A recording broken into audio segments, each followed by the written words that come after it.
Hello everyone. आज के इस वीडियो लेक्चर में हम मोलिकुलर बायो का एक नया ओपेरॉन ट्रिप्टोफैन ओपेरॉन के बारे में स्टडी करेंगे।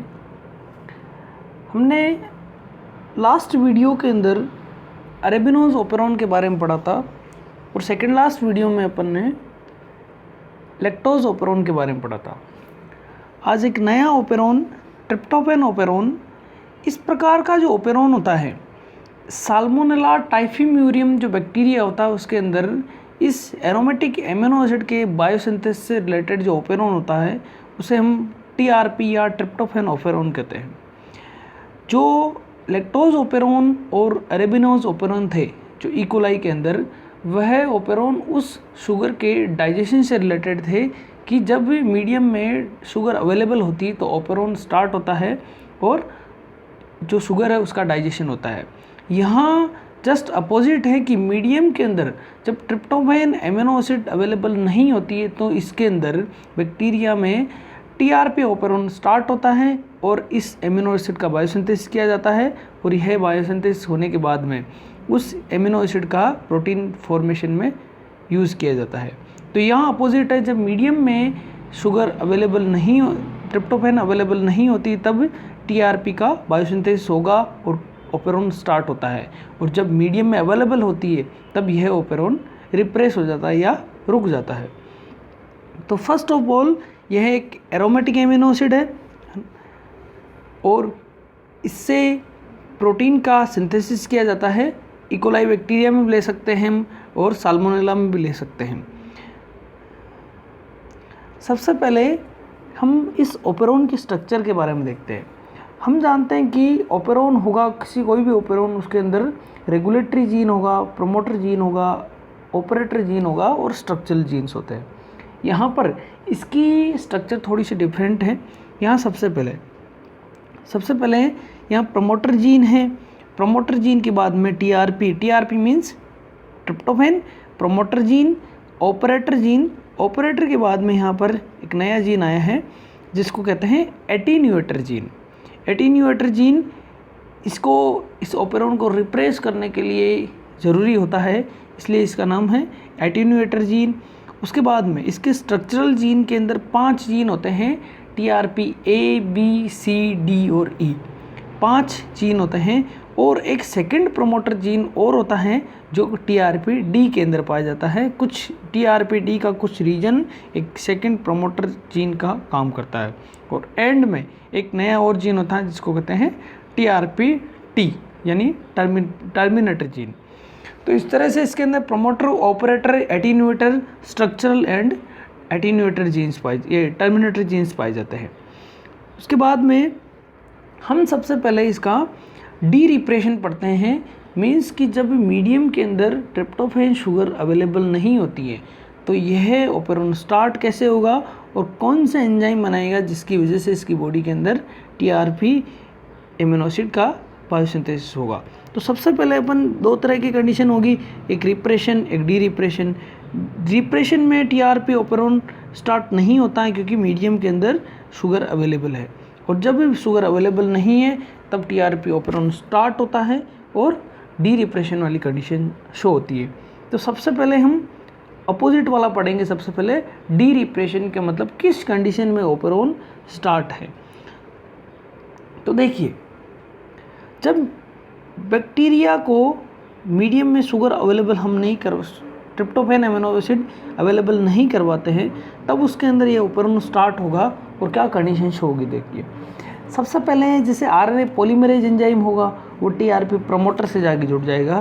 तो प्रमोटर जब एक्टिवेट हो जाता है तो वो सारे के सारे स्ट्रक्चरल जीन्स को एक्टिवेट कर देता है। यहाँ पर आपके पास में 5 स्ट्रक्चरल जीन्स है। 5 में से 1, 2, 3, 4, 5 मतलब ई तक, ए टू ई तक सभी टीआरपी के जो जीन्स एक्टिवेट होंगे सबसे पहले, और एक पॉलीसिस्टोनिक एमआरएनए बना देंगे। एक एमआरएनए तो इन 5 से बनेगा, एक एमआरएनए ट्रिप्टोफैन ए, बी और सी से ही बनेगा। सेकेंड जिसको एमआरएनए कहेंगे वो भी पॉलीसिस्टोनिक होगा। तो यहाँ कुल मिला के 5 जीन तो मिलकर एक एमआरएनए बनाएंगे और 3 मिलकर एक नया एमआरएनए बनाएंगे। तो 5 ने जो mRNA बनाया उससे बाद में ट्रांसलेशन होगा और 2 एंजाइम का फॉर्मेशन होगा। नाम लिखे हैं एंथ्रेनाइलेट सिंथेज और सेकंड आता है एंथ्रेनाइलेट सिंथेज फॉस्फोराइबोसाइल एंथ्रेनाइलेट ट्रांसफरेज। यहाँ पर इसको हम कह सकते हैं, डायरेक्ट भी कह सकते हैं, फॉस्फोराइबोसाइल एंथ्रेनाइलेट ट्रांसफरेज। यहाँ पर ये दोनों ही एंजाइम मिलकर एंथ्रेनाइलेट सिंथेटाइज बना लेते हैं। इनको याद रखने का भी तरीका होता है कि सबसे पहले अपन नीचे की जो ट्रिप्टोफैन बनती हैं उनके जो बीच के इंटरमीडिएट्स हैं उनको याद कर सकते हैं। सबसे पहले पहला जो होता है क्लोरिस्मेट होता है, सेकंड एंथ्रेनाइलेट होता है, फॉस्फोराइबोसाइल एंथ्रेनाइलेट होता है, उसके बाद में CDRP बनता है, CDRP के बाद में इंडोल ग्लिसरॉल फॉस्फेट बनता है, उसके बाद में एल ट्रिप्टोफैन बन जाती है। तो 6 प्रोडक्ट कुल हैं, ट्रिप्टोफैन तक 6 चीज़ें बनती हैं, अर्थात इसके बीच में 5 रिएक्शन है, 5 जगहों पर अपने को एंजाइम की रिक्वायरमेंट होगी। तो देखिए एक ट्रिक बता रहा हूँ, एक वर्ड आप याद कर सकते हो कैपकिट, CAP कैप और CIT कैपकिट। कैपकिट से आपको ये सीक्वेंस याद हो जाएगा, इनके नाम क्लोरिस्मेट से लेकर एल ट्रिप्टोफैन तक। उसके बाद में हम सबसे पहले क्लोरिस्मेट से एंथ्रेनाइलेट की ओर चलते हैं। तो फर्स्ट प्रोडक्ट है एंथ्रेनाइलेट, और हमें पता है कि एंथ्रेनाइलेट बनाना तो एंजाइम की रिक्वायरमेंट होगी एंथ्रेनाइलेट सिंथेज, जो ऊपर फर्स्ट एंजाइम है। उसके बाद में इसी एंथ्रेनाइलेट को कन्वर्ट करना है फॉस्फोराइबोसाइल एंथ्रेनाइलेट, तो वही एंजाइम हो जाएगा फॉस्फोराइबोसाइल एंथ्रेनाइलेट ट्रांसफरेज एंजाइम। ये दोनों एंजाइम फर्स्ट और सेकंड जो मिलकर एंथ्रेनाइलेट सिंथेटाइज बनाते हैं, ये दोनों ही यहाँ पर काम आ जाते हैं।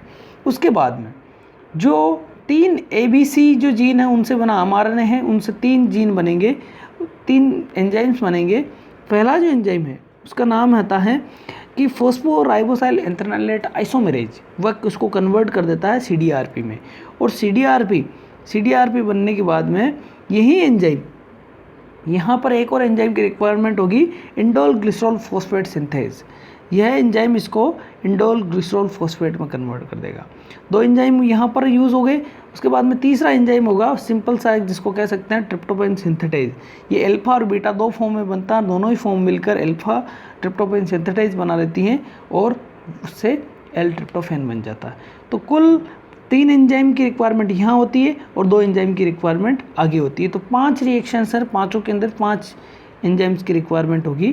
तो इस तरह से इसकी बॉडी के अंदर एल ट्रिप्टोफैन इस तरह से बन जाती है। जब भी बन जाती हैं जब मीडियम में अवेलेबल नहीं होती है, लेकिन सेकंड कंडीशन तब अप्लाई होती है तब मीडियम के अंदर अगर L tryptophan amino acid available है। तो इस तरह का जो ओपेरोन है वो रिप्रेस होगा, और रिप्रेस किस कंडीशन में होगा, देखिए जब मीडियम के अंदर ट्रिप्टोफैन अवेलेबल है तो ट्रिप्टोफैन इसकी बॉडी, बैक्टीरिया की बॉडी के अंदर आती है, और ट्रिप्टोफैन जब बॉडी के अंदर आती है तो उसी के जो फर्स्ट जो रेगुलेटरी जीन था उससे एक डाइमेरिक रिप्रेशर प्रोटीन बनता है, और वह रिप्रेशर प्रोटीन से यह ट्रिप्टोफैन एमिनो एसिड जुड़ जाती है और जाकर ऑपरेटर से जुड़ जाएगी। तो ऑपरेटर, आपको पता है कि ऑपरेटर से जब जुड़ती है तो वह ऑपरेटर जीन प्रमोटर को रिप्रेस करता है ताकि आगे वाली स्टेप चलेगी नहीं। तो यहाँ पर रिप्रेशर प्रोटीन डाइमेरिक होता है। रिप्रेशर प्रोटीन लैक्टोज ओपेरोन का जो रिप्रेशर प्रोटीन होता है वो टेट्रामेरिक होता है, लेकिन यहाँ पर डाइमेरिक है। तो रिप्रेशर प्रोटीन रिप्रेस कर देता है, पहली कंडीशन। दूसरी कंडीशन अप्लाई तब होती है, क्या होता है कि जो भी ट्रिप्टोफैन जब बाहर से आई है मीडियम से आई है बाहर से, वह ट्रिप्टोफैन एमिनो एसिड, आपको पता है कि फर्स्ट एंजाइम था एंथ्रेनाइलेट सिंथेज, उस एंजाइम से जाके जुड़ जाती है, तो उस एंजाइम का फीडबैक इनिफिशिएंट हो जाता है, इस वजह से वह एंजाइम एक्टिवेट नहीं रहेगा और वहाँ पर एंथ्रेनाइलेट का सिंथेसिस होगा ही नहीं। तो दूसरी कंडीशन में इस तरह से रिप्रेस किया जाता है। तीसरी एक और कंडीशन होती है जहाँ पर क्या होता है कि यहाँ पर ये एटीन्यूएटर जीन है। इस एटीन्यूएटर जीन में एक स्पेसिफिक सीक्वेंस होता है जिसको लेडर सीक्वेंस कहते हैं। वह लेडर सीक्वेंस जो होता है, उसके लेडर सीक्वेंस के पास में कुछ ट्रिप्टोफैन के कोडोन होते हैं, और जब लेडर सीक्वेंस का ट्रांसक्रिप्शन होता है तो ट्रिप्टोफैन एमिनो एसिड का बायोसिंथेसिस हो जाता है इस एटीन्यूएटर जीन से। तीसरी कंडीशन ये होती है, और एक चौथी कंडीशन और अप्लाई होती है कि एटीन्यूएटर जीन के जो जीन होता है उसके अंदर छोटे छोटे डोमेन्स बन जाते हैं, मतलब कि जीन की पेयरिंग की वजह से, या कह सकते हैं कि नाइट्रोजनस बेसेस आपस में पेयर बना लेते हैं और पेयर बनाकर डोमेन बना लेते हैं। तो डोमेन के अंदर 1 2 3 4 4 तरह के डोमेन होते हैं, जिसमें से पहला और दूसरा डोमेन जुड़ा रहता है और तीसरा और चौथा जुड़ा रहता है। जब यह कंडीशन होती है तब पहला और दूसरे के साथ में पेयरिंग करता है और तीसरा चौथे के साथ पेयरिंग करता है, तब रिप्रेशन हो जाता है। लेकिन जब डी रिप्रेशन चल रहा होता है, जब एक्टिवेट रहता है, तब ओपेरोन जब क्या होता है कि दूसरा तीसरे के साथ पेयरिंग करता है और पहला और चौथा फ्री रहता है। इस वजह से क्या होता है कि ओपेरोन स्टार्ट रहता है। तो यहाँ पर 2 और 3 डोमेन जो होता है वह एंटी टर्मिनेटर होता है, जबकि 1 और 2 टर्मिनेटर होता है। तो 4 कंडीशंस के द्वारा इस ओपेरोन को हम रोकते हैं। इस तरह से इस बैक्टीरिया के अंदर टीआरपी का बायोसिंथेसिस होता है। यहाँ पर डाइजेशन से रिलेटेड कोई बात नहीं है, यहाँ बायोसिंथेसिस होता है एमिनो एसिड का। लैक्टोज और अरेबिनोज ओपेरोन थे, उनके अंदर उन शुगर का डाइजेशन हो रहा था, यहाँ पर इसका बायोसिंथेसिस हो रहा है। इसी तरह से ही हिस्टिडीन एमिनो एसिड का भी इसके अंदर बायोसिंथेसिस होता है, जो हम नेक्स्ट क्लास के अंदर स्टडी करेंगे।